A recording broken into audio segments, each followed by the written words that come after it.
Hi, everyone. Happy Tuesday. I hope you're having a great evening. It's wonderful to have you all here. My name is Annabella Goshen. I'm a college counselor.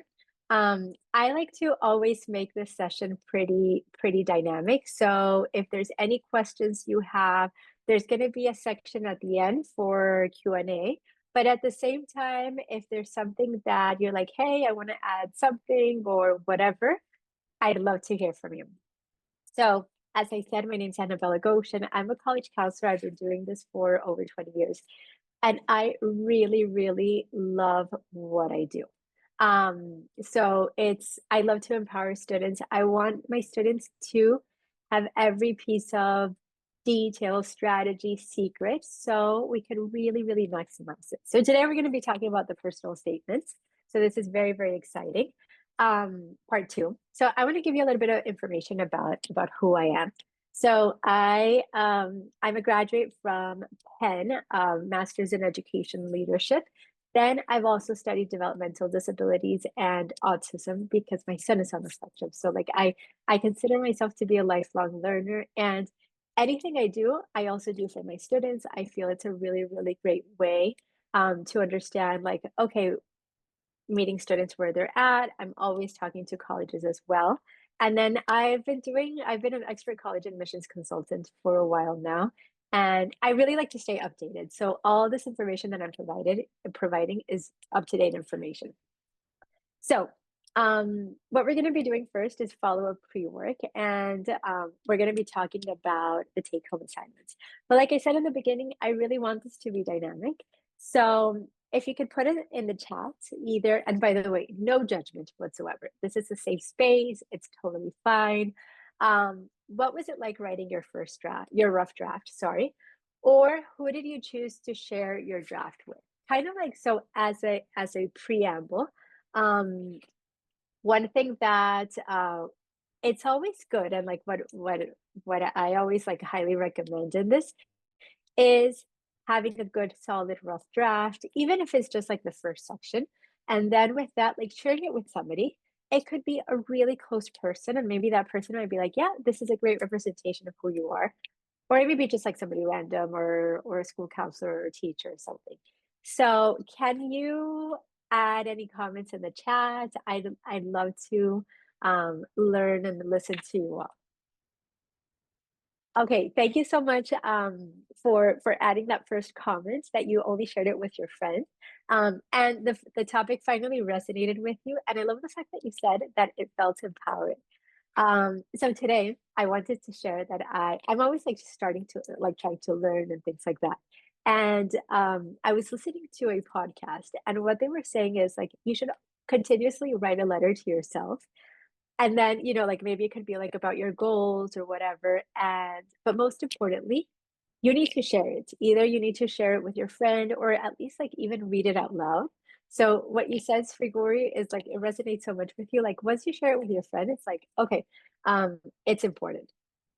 And then Joaquin, I like that you're realizing things in your life. You realize what's so important to you, and how this is kind of like a self-reflection, how things could be like, oh wow, okay, I'm talking about this, I never realized how important this to me. And I do notice a trend here that's a lot of like, okay, sharing it with your close friends, because many times like a close friend or a family, or a family member, they might be like, hey, you might not realize it, but you have this, or elaborating on this. So last week I had a student, and well, thank goodness, like I have a lot of students, but one of my students wrote a Common App essay, and I was talking to a family member. I'm like, can you please give me like more information? What do you think we can include? And then with that, like we were able to get a lot of insight, and then like even creating even more and more. That's the idea. So I really like these components. And remember, like, try to when we're talking about like writing your rough draft, try to be like non-judgmental towards yourself. You have to treat yourself as if you were reading your best friend's or a good friend's essay. You're not going to be like, hey, this sucks, or no, it doesn't work, or whatever. Always treat yourself, always talk to yourself as if you're talking to a really good friend.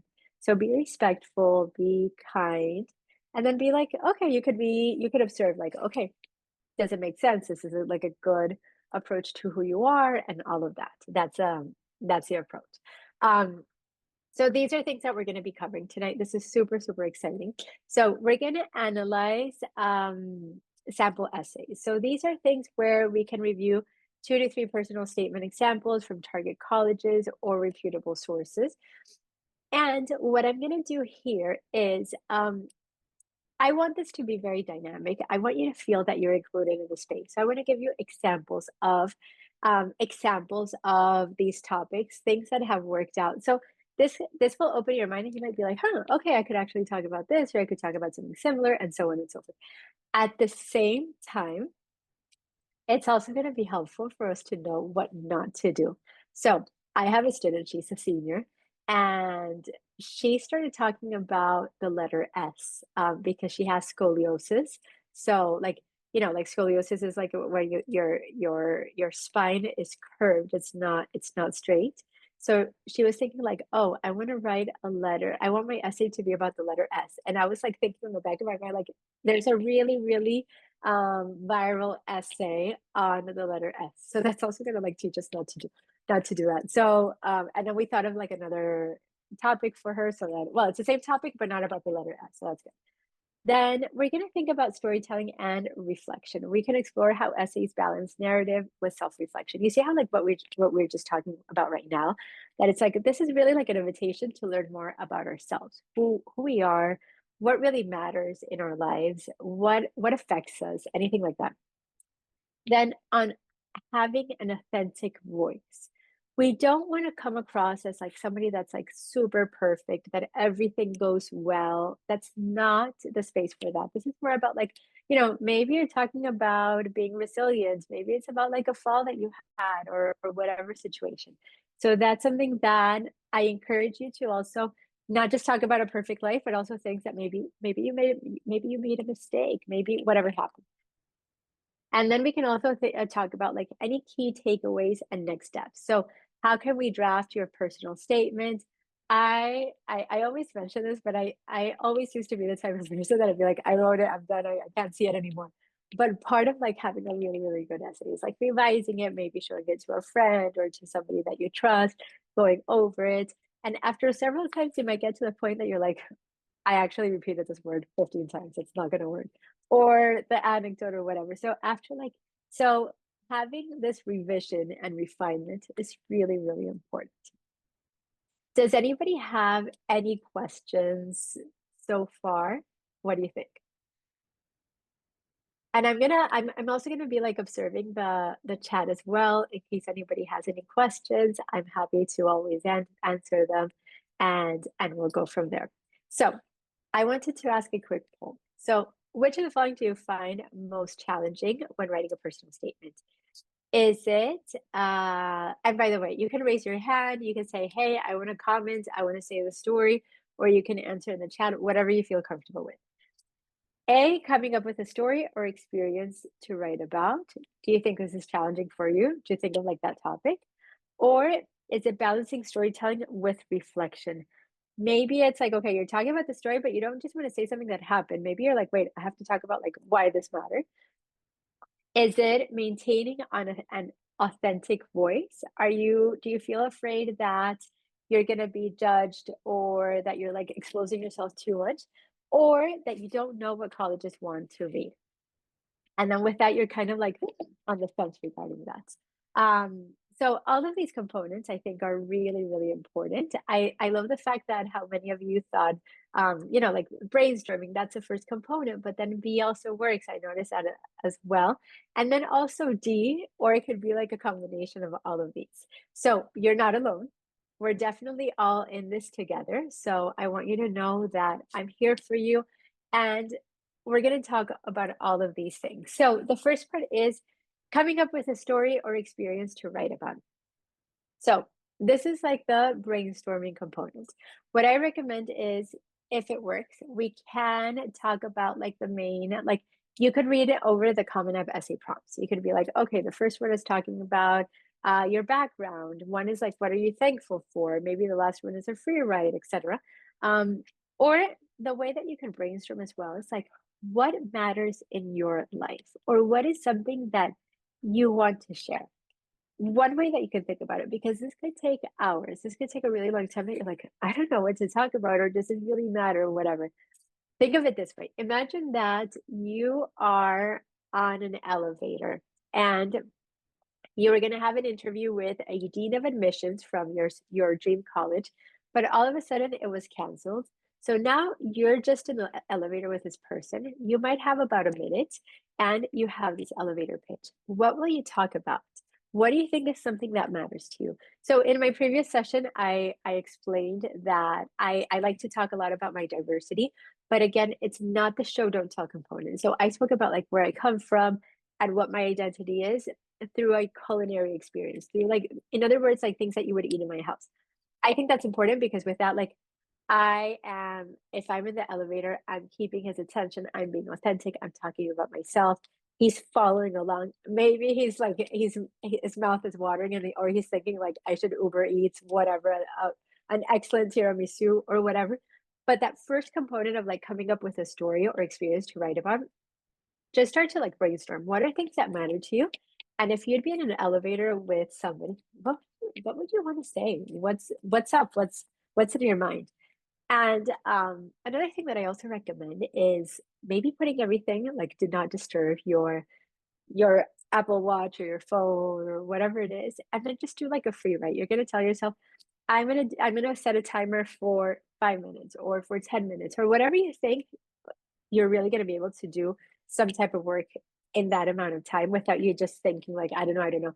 And then let's see what comes up. And then after that, you might be like, oh, I actually have a list of topics, or I started to write a draft and this is something that works. Then a reflection. Remember that any anecdote, anything that you're talking about really has to be like an introspection. Like, why does this matter? Like looking back, why was this relevant? Um, so then with that, the idea is like anything that you're saying, any story is intentional. You're not just saying things because you want to like get them out of your chest or whatever. And an authentic voice. You also, the way that you present yourself in this essay is a clear reflection of who you are or what your personality is. So in my particular situation, in my personality, I feel I like to have sometimes like icebreakers or a little bit of humor. Not too much. I'm not like the person that's like constantly saying a joke or trying to be a class clown or something. But I like to have an authentic voice and be like open to it. Like I want people to know I make mistakes or I do this or I do that. So then with that, having that level of authenticity, I think it's important. And then knowing what colleges want to read. You don't want to say something that the person that would be reading it on the other side might be like, this is a red flag, or I didn't really like this, or like today I was reading an essay of a student and he put like, oh, I like to stay within certain bubbles and I don't really like to get out of the bubbles. And I was just like, no, let's try to like rephrase this. I understand that maybe you're talking about like specific clubs, but you don't want to come off as XYZ, whatever it is that you're saying. You also always, what I recommend is always assume that the person that's on the other end, so like always somebody that's in admissions, because it's always a team of admissions, by the way, like it's not just one person, but at least one person in that group is very skeptical that it's going to be like, oh wow, okay, that's going to have like a remark. You want to have like that skeptical person be like, did you really talk about this or whatever type of approach. So in a way, you want colleges to see that you're a great fit, that you're authentic, that you're going to be contributing to the school. Obviously, you don't have to say like I'm going to contribute to your school because this is a main Common App essay, but you want them to know who you are in real life. So I'm going to give you another example. When I used to go to my friends' houses and I would meet their parents and be like in my best behavior, everything is perfect. And then, but they don't really want to see that because that's not the real version of who you are. Obviously, you're not going to be like this rebellious person and you're just going to be like, okay, whatever. So kind of like have that fine mix. You want to be authentic, but then you also are like conscientious of what colleges are looking for. So that's something that we're going to be considering. So the goals for today's session, I'm super excited about this session. This is great. So we're really going to understand what makes a strong personal statement. And like I said before, you can always chime in. You can be like, hey, I have this idea for this essay. What do you think? And I'm happy to provide ideas. This is a totally safe space. So we need to understand what makes a strong personal statement. So the way I approach this is we need to make sure that we could really understand who you are through this essay and that you have a positive attributes. They're real attributes. You don't want to appear as somebody perfect. And then with that, we get to know who you are. Then you should always recognize your own voice. Um, Today I had another student that I told him, and I was like, this is so heartwarming. Like I told him, like, if I would just have like documents of essays and supplements of students, even if they're like hundreds and hundreds of essays, I told him I would have read yours, like anonymous. I would have read yours and I would have known this was you. Like he really poured his heart and soul into it. And these are really things that really are worthwhile. So recognize what your own voice is. Obviously, colleges are not gonna like they're not gonna be like, hey, that's so and so, because they're not gonna know you, but they're gonna have a glimpse of who you are. Then the experiences you want to highlight. Whatever you're saying has a purpose. So I'm gonna just give you an example. And this one's like a kind of like a separate example because for University of Michigan supplement, it's and I know we're talking about like the main common app essay, but I just want you to hear this. They're really like Michigan is really known as an example, like learning by doing. Like it's very, very hands-on. So you could think of an analogy where it's like, okay, you have this, you have that component. So that's important. And then learn about storytelling. By the way, you don't want this to be like a short story in general. Like it has to have a reflection about it. But it doesn't need to be like a typical English essay with like an introduction, three supportive paragraphs, and a conclusion. You don't have to begin like that and end like that. Um, you should have some type of symbolism. And then authentic voice, that it's always balanced. So if you're talking about a story, then maybe at the bottom a reflection or something, but nothing that's way too obvious. And then another goal for today is we're really going to gain clarity on the next steps for drafting and revising your personal statements. And I also wanted to let you know anybody could sign up for a session with me. I always offer a complimentary session, and it's just like I just want you to all to feel very, very supported. Um, so now we're gonna do an activity. So we're gonna go into breakout rooms. It could be like 2 to 4 people. So we're gonna choose one of the essays that somebody from the group researched, and you're gonna answer these questions together. You can all each one decide like, okay, one of you can volunteer, hey, my essay or whatever. Um, so the first part is what story or experience does the essay focus on? So maybe the essay is about something about the upbringing or whatever. And then how does the writer reflect on their experience? Is it something positive? Is it something negative? Where do we see the writer's authentic voice shine through? Is that identifiable? And what makes this essay memorable or effective? Remember, this is kind of like reading a book or listening to a song or eating something so delicious that you're going to remember this. So when we're thinking about this essay, what makes it memorable? What's so special about it? So what we're going to do is we're going to be practicing storytelling. Again, this is like a non-judgmental group, so we can talk about like, hey, I love this about your essay and all of that. So we're going to go into breakout rooms. Daphne's going to support us in doing this, and then we'll rejoin. Let me see if the breakout rooms are working. Okay, wonderful. So thank you for coming back. And what did you think? How were your conversations? You can write something on the chat or you can raise your hand and I can give you some space to talk. What are your thoughts? Yes, Grigori. What do you think? Yeah, so we kind of all said that we liked the humor in the examples we read, but in terms of like replicating ourselves, we found it was harder to use humor and maybe would lean more into like an emotional kind of stance instead. I love that. Okay, so I think that's really, really important. Because sometimes like we want the reader to understand like, okay, maybe a specific moment in time. So that's a really, really good observation. Thank you so, so much. Anybody else want to chime in?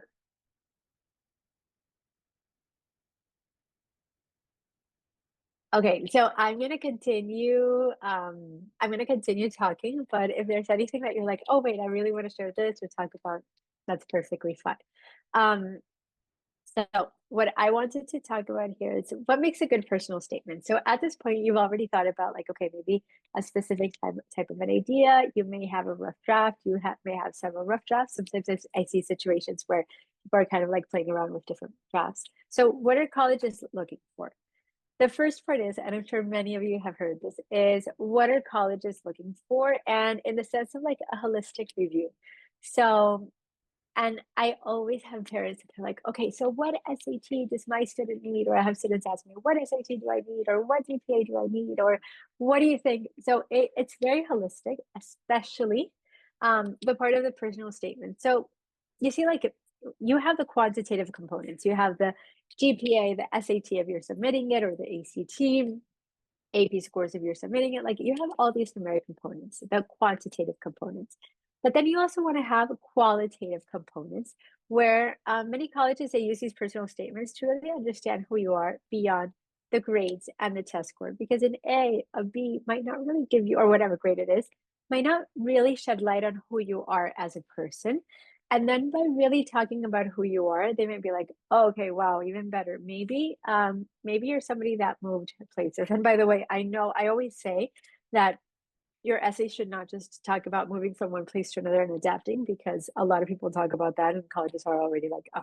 But maybe they're thinking like, wow, okay, you have a full-time job or a part-time job, and even so, you were able to get good grades, or maybe something happened or whatever. So the personal statement is really like a holistic way for them to get to know who you are. Then authenticity matters. They really want to have they colleges really want to listen to a genuine voice. So you don't, and one thing, and I actually like it, I did this here on purpose. I'm putting when writing what you think they want to hear. One thing that I do not recommend is you don't want to say in life you should always be a very studious person, or having that you component, because you have no idea who's reading this essay. So only talk about yourself, but never approach the audience and say, this is very common in like self-reflection writing, like you never know what's going to happen. So make sure to blah, blah.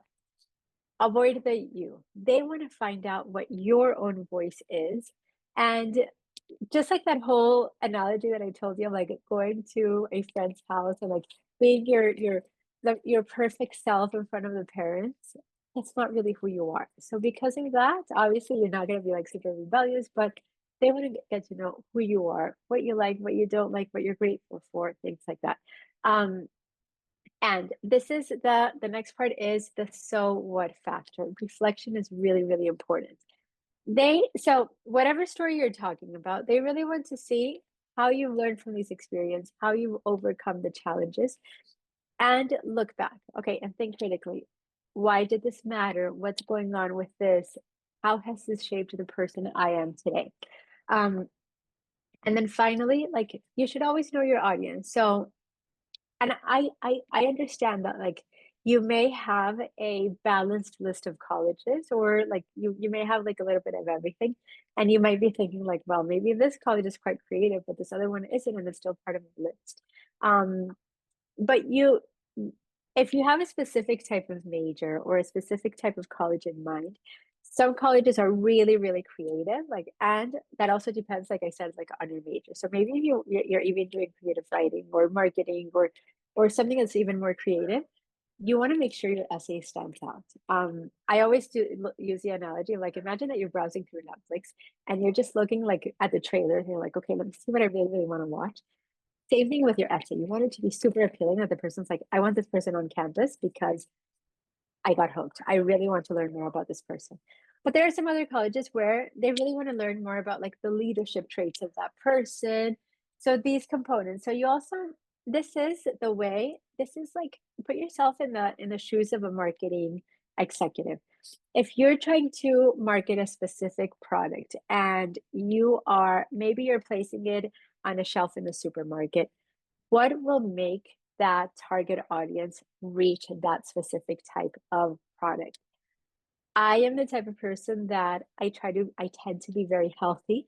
So if you put on your label, okay, maybe so I, even though that's healthy, but I have a really sweet tooth, but maybe reduced sugar or maybe giving back to the planet or helping a particular community, anything like that, I'm probably going to reach out. I also like things that are pretty. So maybe if it's like a purple package or whatever it is, that could be something that's interesting. So with that is understand who your target audience is. So understand what are the colleges that you're applying to, is it something more serious? And then also understand what your competition is doing.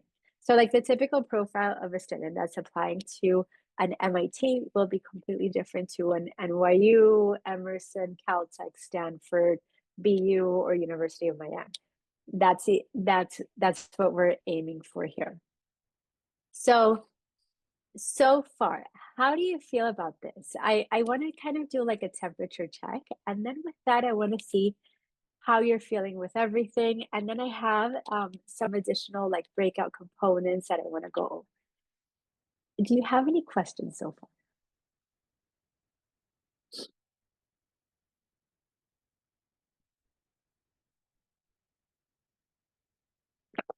Yes, Grigori. Yeah, so I think you touched on this a little bit when you said like essays about like moving to a different place are cliche. But in your experience, like, would you say there's any other immediate cliche topics that we should try to avoid? Okay, so that's a really, really good question. So yes, absolutely. And I want you to know about this information. So then if there's something that you're thinking of writing about, and you're going to be like, oh, darn, I actually was planning on writing about this, we can still strategize what would work. So the first component is they don't want to hear anything that has to do with COVID because thankfully it's something that happened. It's already going to be over 5 years. So then with that, and again, like everything has its own exceptions. But if it's like the typical essay that it's like, oh, I had to learn at home and I couldn't get out and I was locked down, everybody else was in that same situation. You don't want to relay something where we might be like, okay, I've heard about this before. This isn't really a unique situation. So, one, COVID, they don't want to hear. Of course, unless if it's something that's like very extreme, okay, maybe it could be extreme in the sense that they might be like, oh wow, okay, this is a totally new story and different type of story. So that's something that's like worthwhile to take into consideration. Then besides that, other aspects which I think are important to consider is we're also like in terms of a move, you don't really want to say, oh, okay, I moved from this place to this place and I really, really had to adapt. And because it's a lot of people are talking about the same exact thing. You could mention something, and then with that, we can then say, okay, like you could mention as like part of your information, but it's not going to be the main emphasis on everything. That's what I mean. I hope that makes sense. So if you're thinking of like talking about a move, don't make it the main emphasis of your essay. Maybe you could talk about it, but it doesn't have to be like the main idea. They don't really like, and I know this sounds a little bit surprising, they don't really like life changes. So what I mean by that is anything that's like a divorce or again a move or something that happens to a lot of people, they don't really like it because then with that it might be like, okay, what are we doing here? You know, like what makes this totally different? What's the situation? So that's something that I think it's important. Again, if it's something that really marked your life, then I would say, okay, you know what? Consider it. Maybe it's something unique, or it could be something that's like really unique to you. And then with that, we'll see. Then, other components as well, we don't want this to be a sob story. Now, I understand that sometimes things happen in life, and you may want to like talk about that. You may be like, hey, this happened to me and it's important and I want you to know about this. That's okay. But it's all about like the way you write this. You don't want it to appear like, "Oh, okay, this happened and this." It's like the Netflix analogy that I was telling you, that it's like, okay, we don't want to watch a trailer and we're just going to be like devastated and like this is super depressing. We typically want to watch something that's like, okay, wow, this was inspiring. And then another thing that I don't recommend is that typical like, and this is why I want to study such and such major. It doesn't really have to be linked to your career interest. And I actually see like one of the questions on the chat as well. Like, would you say like your personal essay doesn't always have to connect back to your career, but like it's more about your growth as a person? Now, sometimes it could weave in. Sometimes I've seen essays where the person's talking about maybe doing a rotation or having exposure at a hospital, and then that way that's how the person realized they wanted to be a type of whatever. But you see how it's more about that component of like that essay of like storytelling. Um, and with that, you're like, okay, you really need to know this about me. Um, this is who I am. But again, you don't have to say like, oh, and this is what I want to study and blah blah blah. That's why. And I see another question here that's on the chat, and we're going to continue with the hands raised. I'm super grateful for your input here. So, what do colleges think of tragedies? And I think this is such an important topic because there could be, you know, grief, depression, addiction, so many things that could happen. Um, in our lives, there are so many components, and I I always recommend that it's like it depends on the way it's written. I've seen every time I'm talking to colleges, many times like we're reviewing essays, whenever anything looks like a red flag, and actually this is like the terminology that colleges says. If it's even a pink flag, we're not going to consider it. So if a person is talking about, for example, an addiction, the college might be like, whoa, will we have the resources to truly support the student? What if there is a situation? What if the person's unable to get out of the addiction or whatever? So you don't want this to appear as a red flag or even like a pink flag. I understand, and unfortunately, tragedies do happen, and maybe that could be part of your life. I completely understand that it could. Now, at the very, very end, it should be more of a reflection and more of a positive tone. You don't want it to sound like everything's just weighing down. And then, so I'm going to give you an example. Just like, let's say that you're talking about grief. Maybe you could talk about the whole process, but then it's like the so what factor. Have you helped others going through grief? Maybe this has allowed you to be less judgmental, or maybe you opened up a club. So it's like what you do with it really, really matters. So remember the student that I was talking about when she spoke about scoliosis? Actually, I'm super excited. I have like right next to my desk like an Amazon package and her book arrived. I'm super, super excited about this. So you see, like her essay was about her scoliosis diagnosis, but it's not a sob story. It's not something that like, and she perceived this as a tragedy because she considers herself to be very athletic, and a lot of the times the doctors were like, you can't do this, you can't do that, and so on and so forth. So by in the end, she said, okay, like I created a body inclusivity club. She wrote a book. She published this book. It's on Amazon. Like these types of things. It's like when I read something like that, I'm like, this is exciting. Awesome. Um, Hannah, can you share with us, please?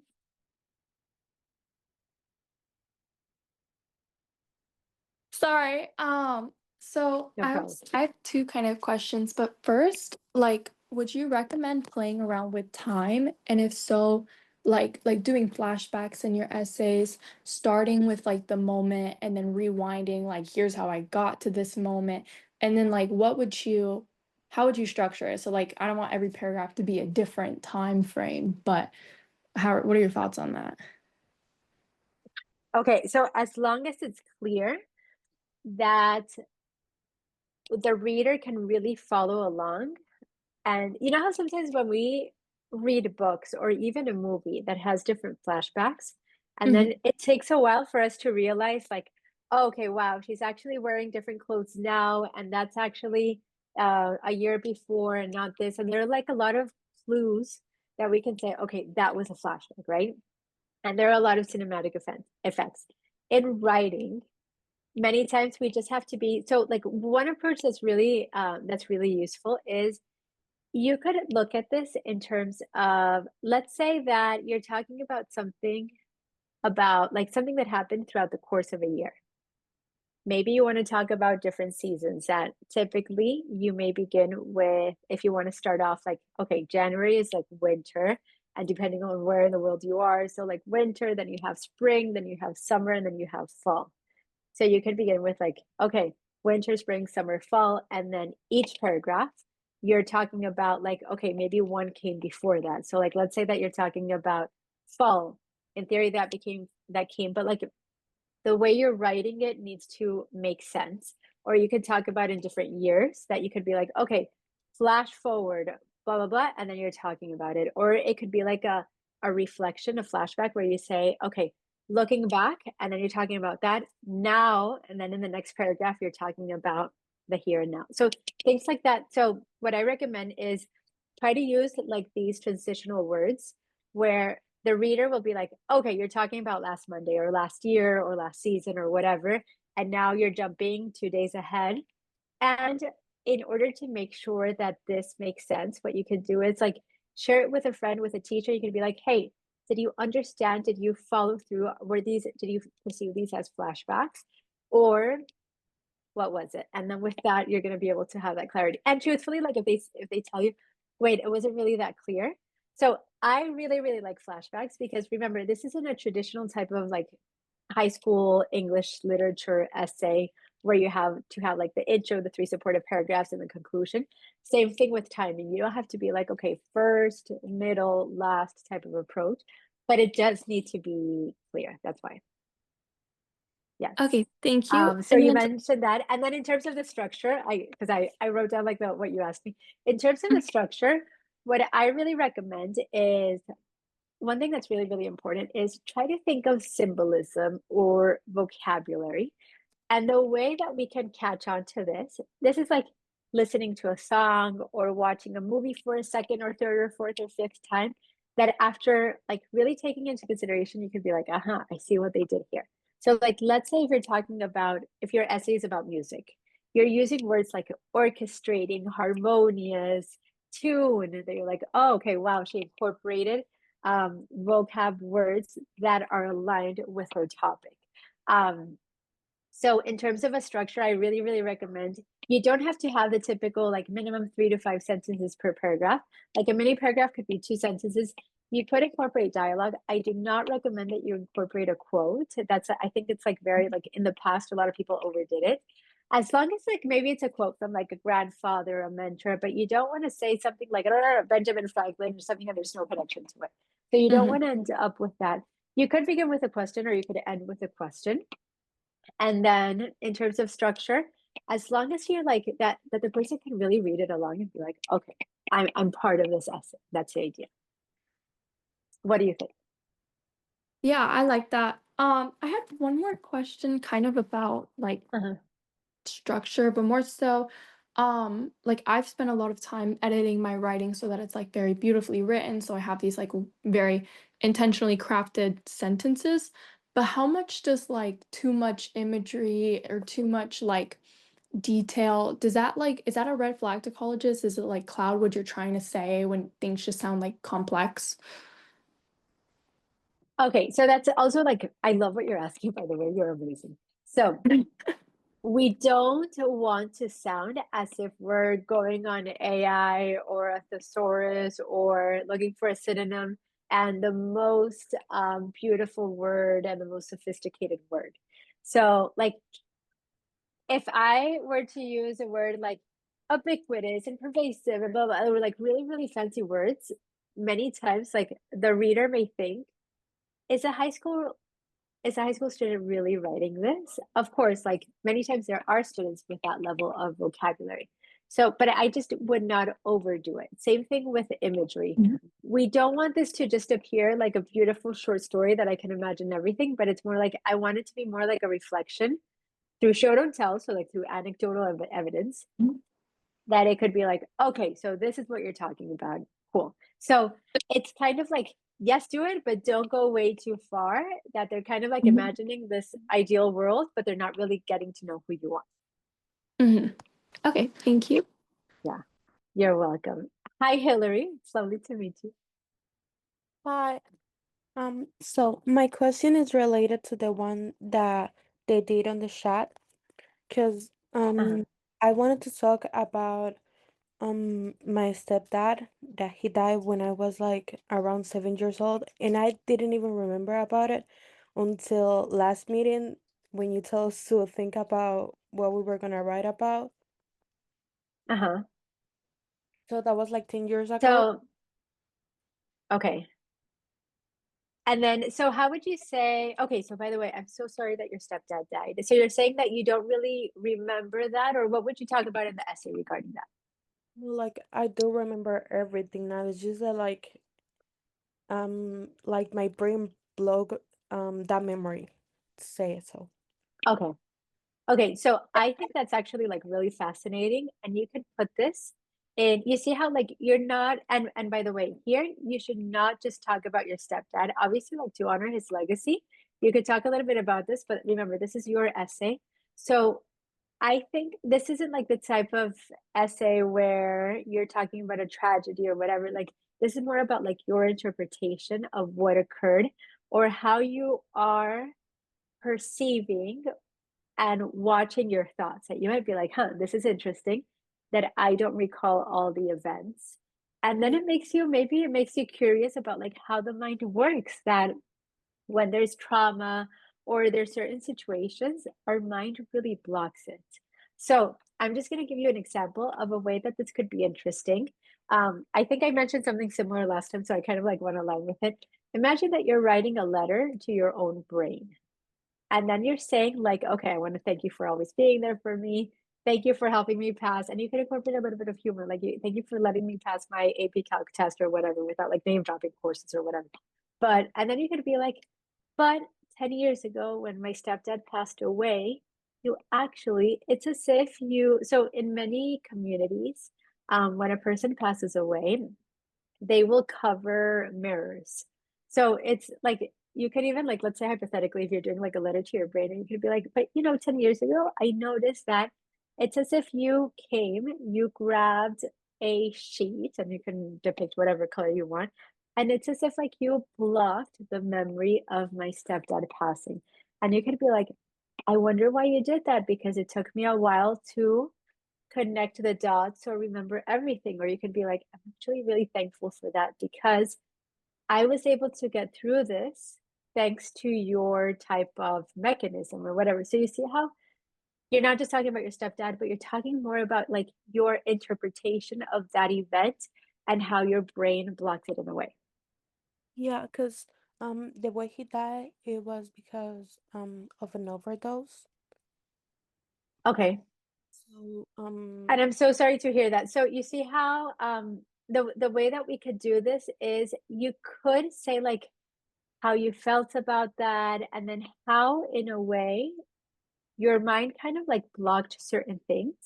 Maybe it was a way to protect yourself, or maybe it was like a coping grief mechanism. So it's interesting to observe that. Like, okay, so what was the purpose of that? Like, how come you didn't remember that? Maybe it was like time goes by really quickly, or maybe it was just a way for you to like be able to move forward. And now that you're older, you can look back and be like, okay, wow, this is what I observe. So this is what I find interesting. So you see how like the concept of reflection is really, really important. So colleges can really see that authentic voice and that thought process. It's almost as if you're like inviting your best friend to read a secret or something super important. And colleges are going to be like, wow, okay, she really has substance. This is really, really fascinating. yeah, I thought that this experience will be like a good feeling because I want to study forensic science.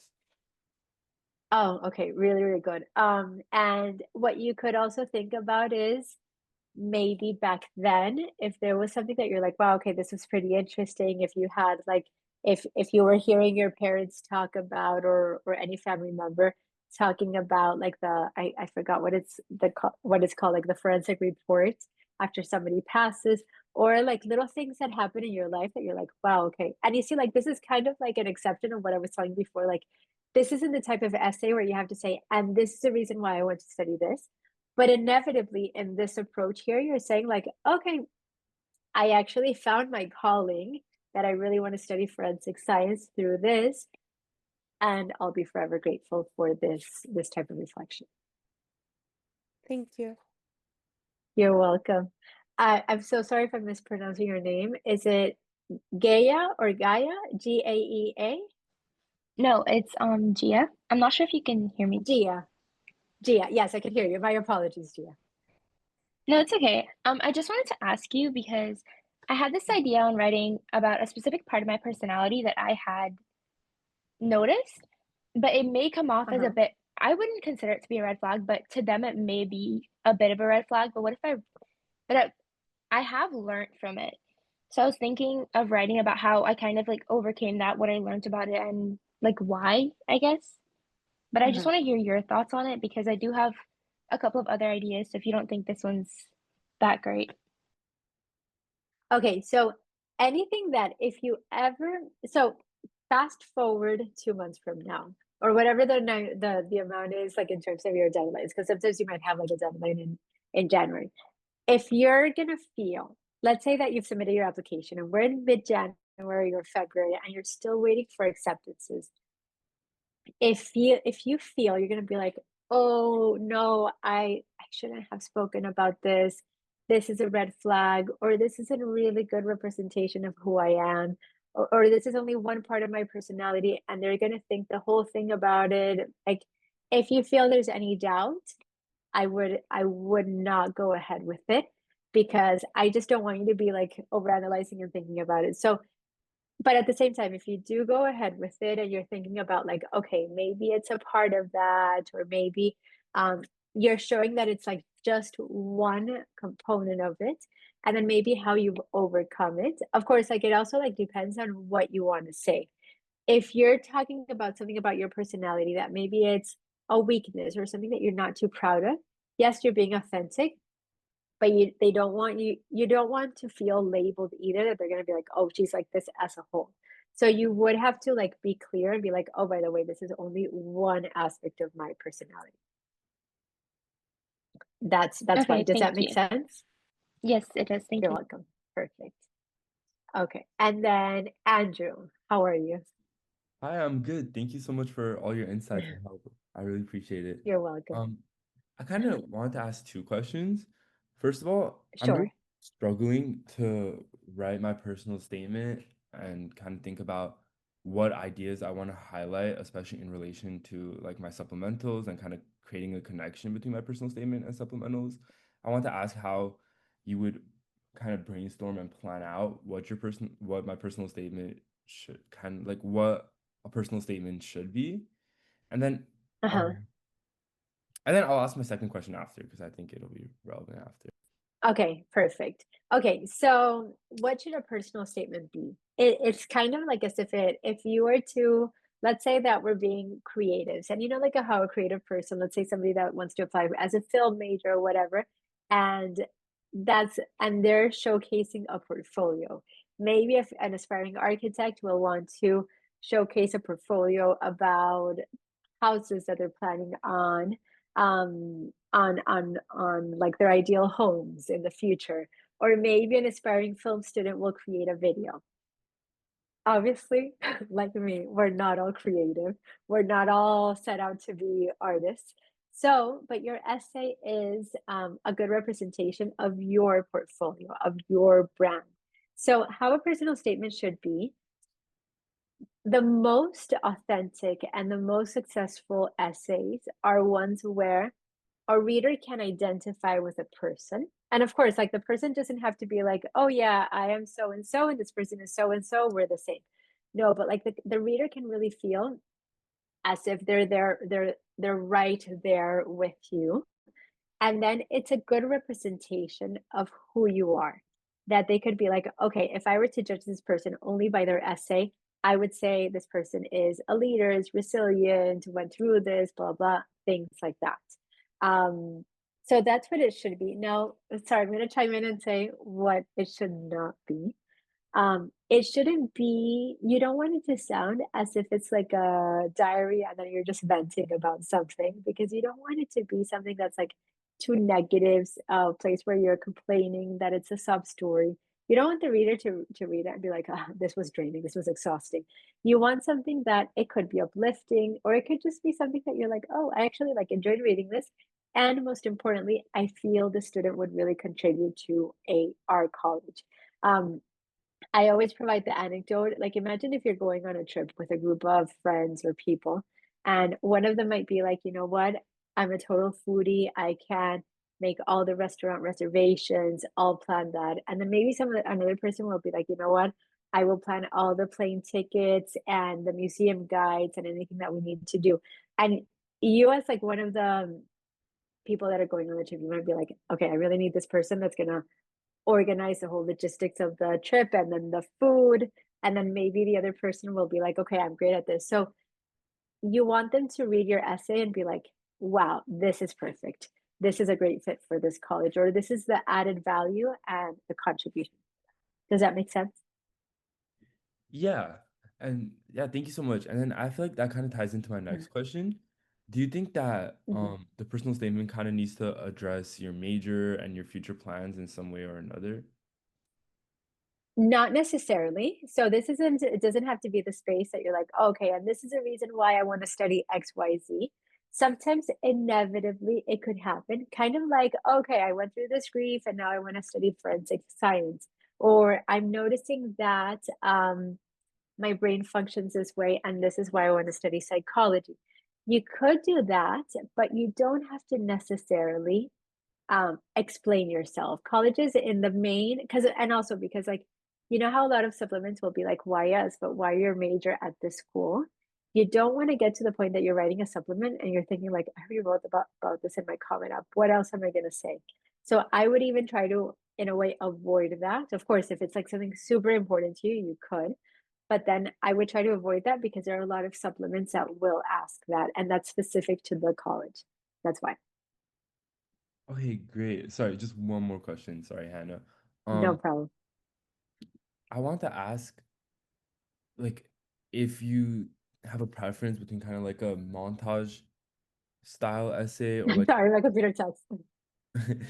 like a montage style essay or like a narrative style essay, and like because I had like an idea of how I kind of learned how like like a few different conversations had really shaped who I am and what I value. I kind of wanted to go through each conversation and like signify the story and then the example of what I learned from it. But then I was worried that like it might be Uh-huh. kind of too much in one. So I was kind of wanting to ask you how you think that that could be balanced and like those two structures.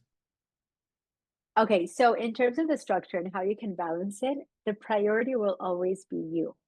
So it could be, it's very, very common that we could get to the point that you're like, shoot, I'm at 1100 words or 1500 words or 900 words or whatever, and the maximum amount is 650 words. So if there's anything, like, let's say that your essay is like dialogue between two people, cut down what that other person is saying, and it's more about like your perception of that.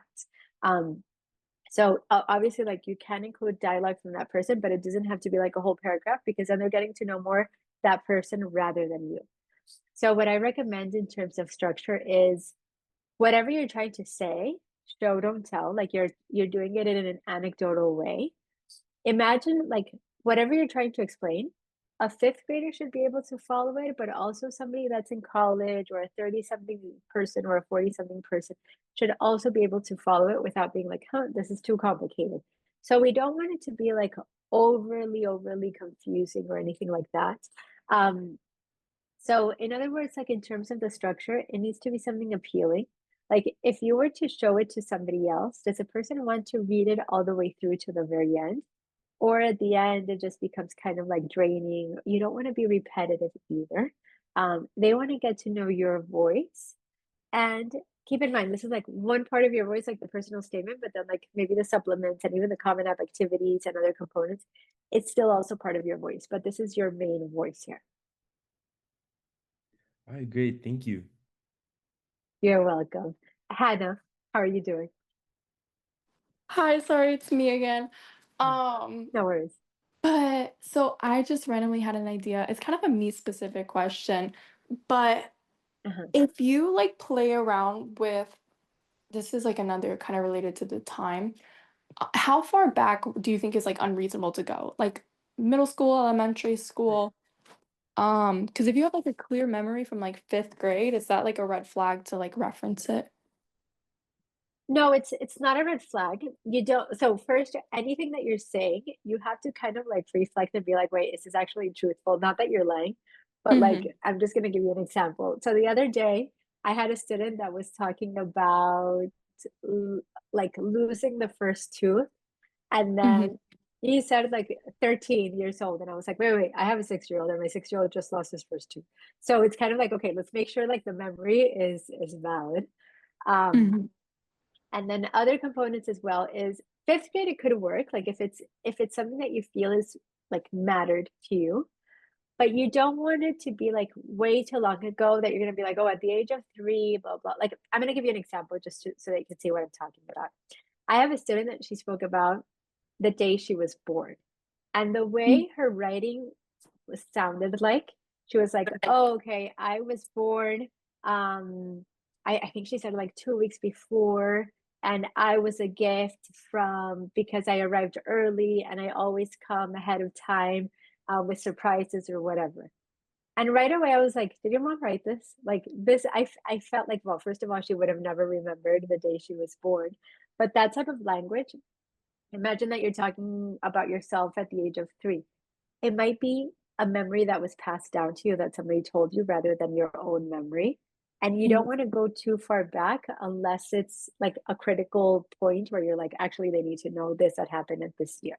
So don't go too far because you don't, because like sometimes I see some essays when it's like something that happened in elementary school and it's like, well, that was already a long time ago. Like, you don't want to talk.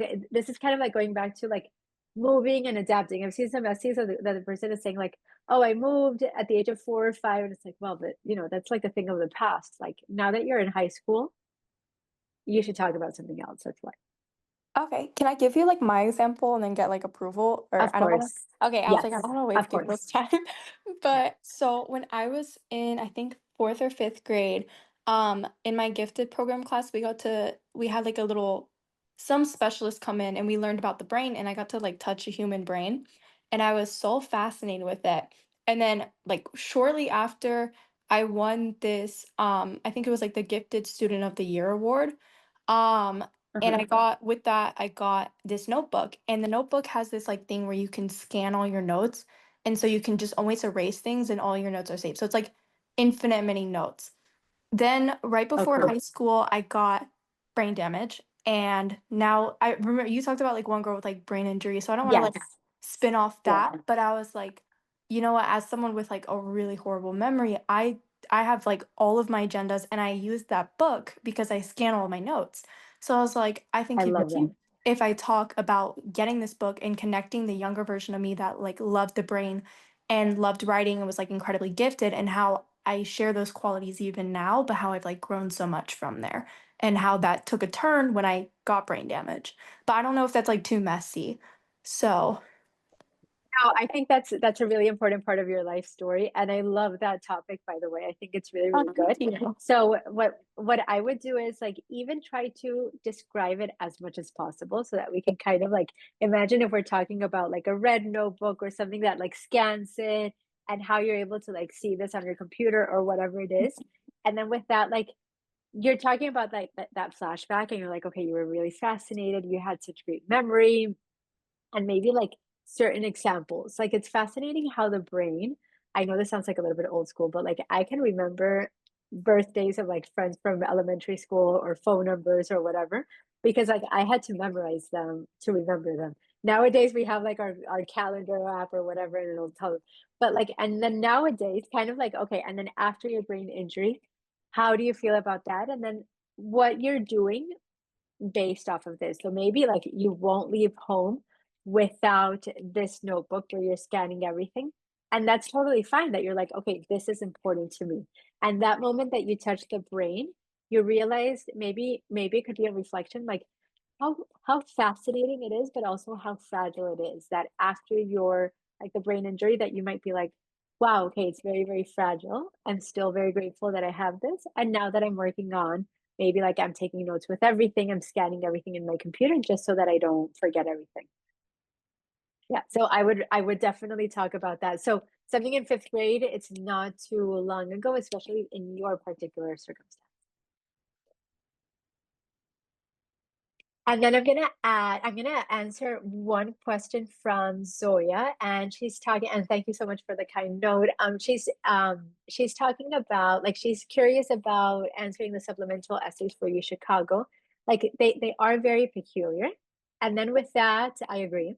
And they have a different approach in comparison to a lot of other schools. And how do you for example, bring or amplify your authentic voice? So she said, I remember um, coming across someone's essay that started with and the question was about their choice of major or what made them gravitate toward their particular curriculum.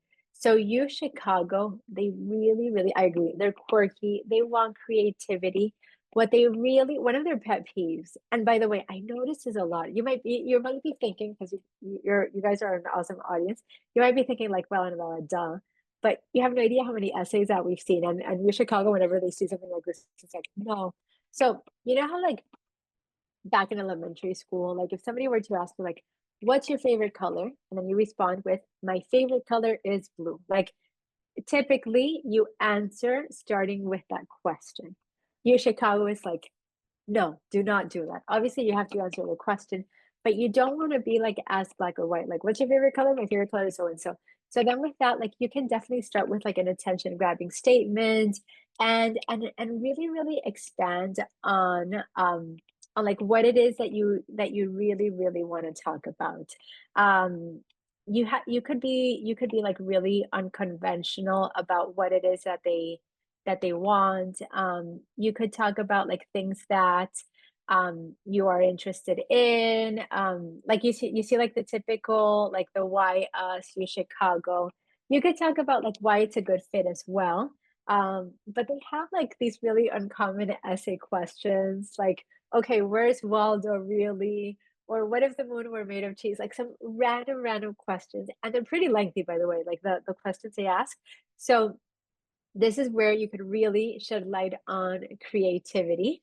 And then with that, you really are answering the question, but you're answering it in a way that makes sense to you. Gia, what questions do you have? This is just a quick question. It's not related to anything, but I just wanted to ask you, how would we like book a session if we wanted to talk to you like privately? Yes, absolutely. Yes. So on the Leland app or on the website, or what you could do, I think, is like you could Google like Leland Annabella Goshen. Then you can schedule a session, and then with that, I'll confirm it, and then I'm happy to have a complimentary session with you. Thank you. And this is like very exciting because I want you all to be supported. So I'm gonna continue with this presentation. You see how it's great to like listen to all these ideas and that we can really, really dive deep. So what we're gonna do is we're gonna do like a breakout room here. We're gonna do first of all, like we're gonna do like a heads down time. So if you can take 5 minutes to write down some experiences, it could be 2 to 3 experiences, challenges or moments that shaped you. You can just like jot them down or whatever. It doesn't have to be too long. And then you can start working with you could talk about in your breakout rooms. You can share your experiences with a group. And then if you're not sure who's gonna go first, like okay, maybe somebody's birthday is in January, and then I would be screwed at this because my birthday is December 31st. But like okay, then you'll know who goes in order here, and then you could be like, okay, wait, why was this moment important to you when you're talking about an experience? And then what did you learn from this? And then after that, you can pick one experience from your own. You can be like, wow, okay, so this resonates, and why are we doing this? I know this is going to be like super useful, but like this is going to help you really make the connection between your reflection and your growth. So you can go on your breakout rooms, and then Daphne will let you know when we can loop back in. Thank you. Okay, so we are back. So this is exciting. So you see how what we're talking a lot about here are experiences. One thing that I also wanted to include here is I have a question here in the chat for schools that have no supplements at all, such as Northeastern, just to name one. Should our statement make sure to describe our future study and our career goals? Not entirely. So one thing that's like important to take into consideration is you don't need to, especially if they don't ask for supplements, you don't have to be like, okay, and this is the reason why I want to talk about this major. You may, like maybe it has to do, like let's say a story where we're talking about like fascination for the health, and then maybe you want to become a neuroscientist or all of that. But it doesn't necessarily have to be about that here. So well, I wanted to ask you if you have any questions regarding your experiences talking about in your groups regarding these ideas. What do you think?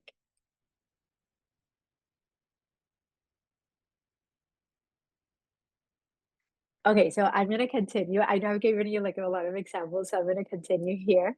So here, what we could do is you can pick a paragraph, and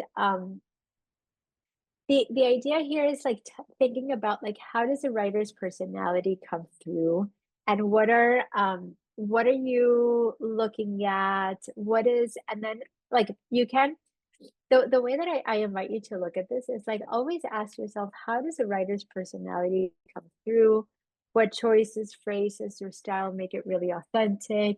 How are you balancing storytelling and reflection? And then with that, you could either do it today or you could do it another time.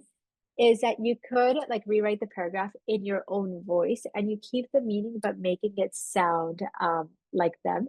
So what I'm going to try to do here, I know I shared this before, but just in case that you you don't have it, on our chat, I'm going to put like some essay examples, like some resources that I use a lot and I highly, highly recommend.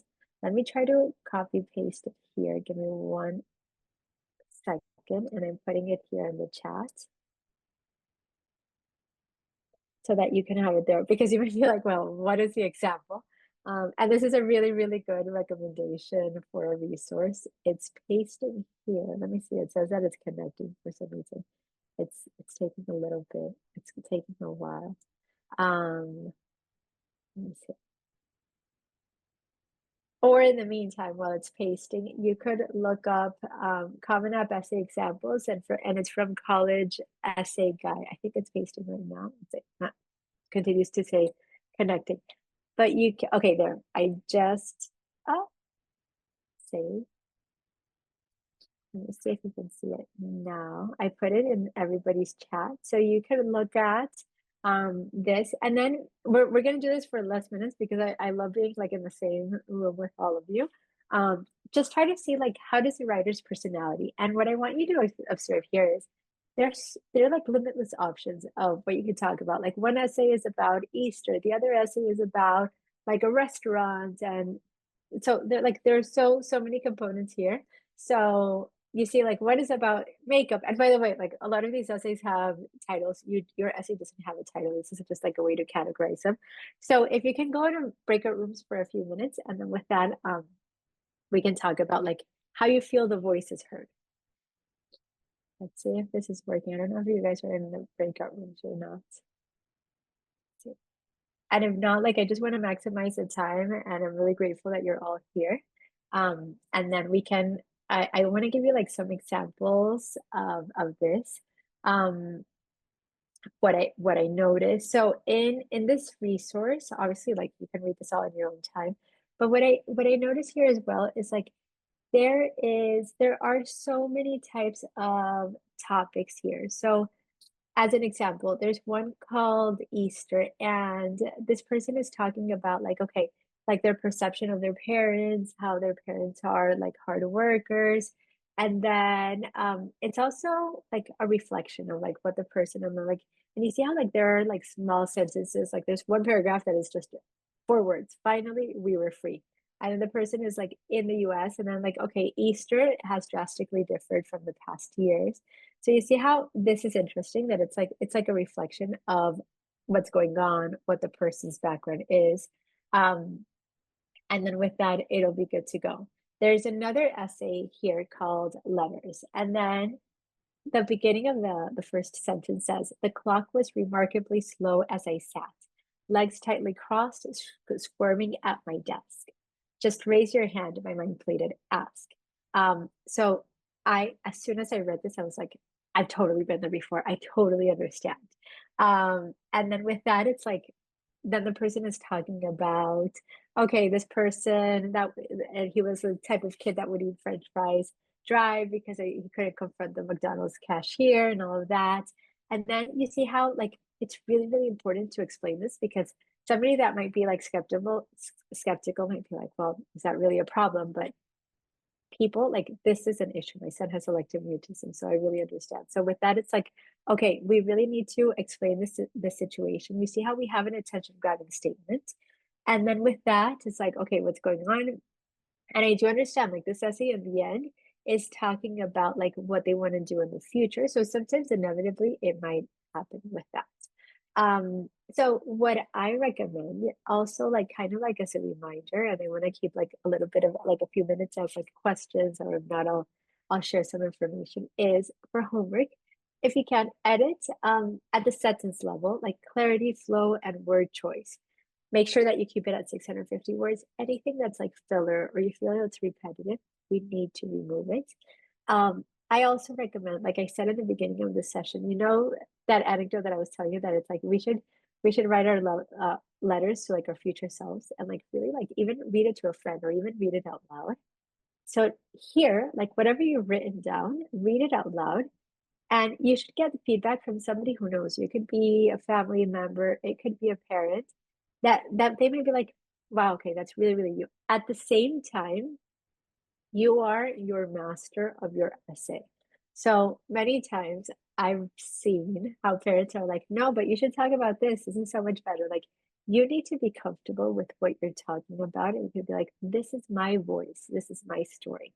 I know nowadays with like technology, autocorrect or Grammarly, don't use AI, but like let's say like grammar checking, you should not have a misspelled word or anything like that. But just like this is a type of essay that you're not going to pull an all-nighter for and then just be done the next day. Like this is something that I always like the way I recommend seeing this like a masterpiece that you're gonna you're gonna paint it, you're gonna hang it, you're gonna walk around it 50 million times, and then you might be like, oh, actually, I'm gonna put a little bit of red here, and so on and so forth. This is the type of essay where you're constantly looking at it, and you might be like, well, maybe I actually prefer to use this word, or what if I talk about this? Yesterday, I met with a student that we've had her essay, and by the way, I don't want you to feel triggered by this at all.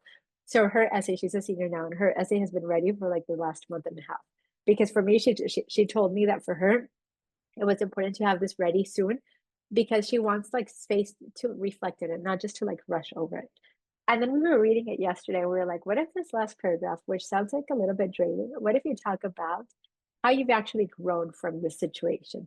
And and this is useful once you're able to employ these strategies and techniques that I've shared with you. That if you have like a good solid draft and you're talking about your experiences, your story in an authentic way, that you can constantly revise it. You could ask somebody, hey, if you were to read this, this is a good reflection of who I am. What would you change? What is your initial impression or whatever? And then with that, you can make tweaks with it. Of course, like don't feel that you have to abide by what everybody's telling you. If somebody says, oh, talk about this and talk about this and talk about that, you may lose your voice. Remember, your story is your superpower. And that's what you're presenting to colleges. And each one of you are amazing. And everybody has a story to share. And then if you don't have it yet, it's gonna come. We'll find a way. Anybody have any final questions?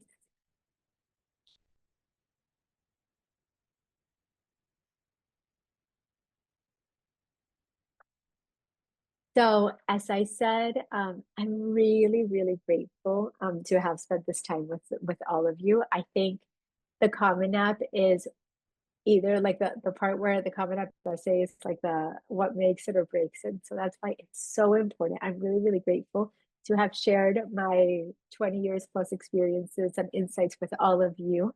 And any questions you have, I always like to really spread the knowledge and the love and everything. So any questions you have, you can always reach out. You will have this recording as well, so you can always loop back to it, and it's going to be all okay. You're going to notice that it's a very exciting process. I feel like we really learn a lot from each other. So this is great. I hope you have a nice evening wherever you are.